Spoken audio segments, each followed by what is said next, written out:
Keir Starmer's plan to foster closer economic ties with the European Union is likely to exclude financial services after senior city figures pushed back against reintroduction of EU regulations.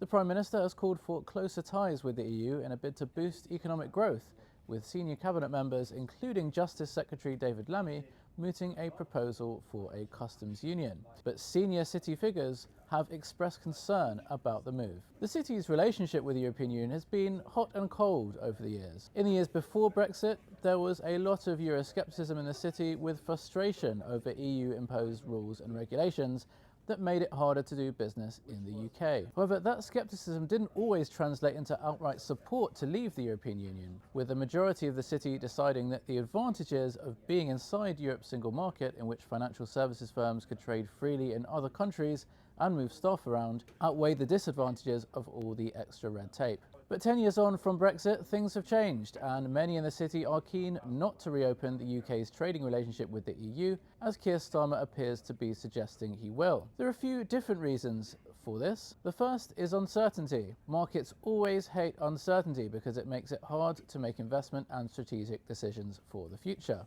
In much the same way that businesses didn't like the uncertainty of Brexit in 2016, now they don't like the uncertainty of another change in our relationship with the EU in 2026. The second is regulatory independence. The UK has slowly begun to take advantage of the greater regulatory flexibility afforded by Brexit, which means that London firms have more financial freedoms than those on the continent. This includes things like the EU's bonus cap, which restricts bankers' pay and is no longer applicable in the UK, as well as the possibility of a divergence in what are called capital requirements rules, which means banks can invest more of their capital into the UK compared to the rest of Europe. If London rejoins the EU's regulatory orbit, that means some of those extra flexibilities could disappear. The city will therefore be keeping a close eye on any future negotiations when Keir Starmer next heads to Brussels.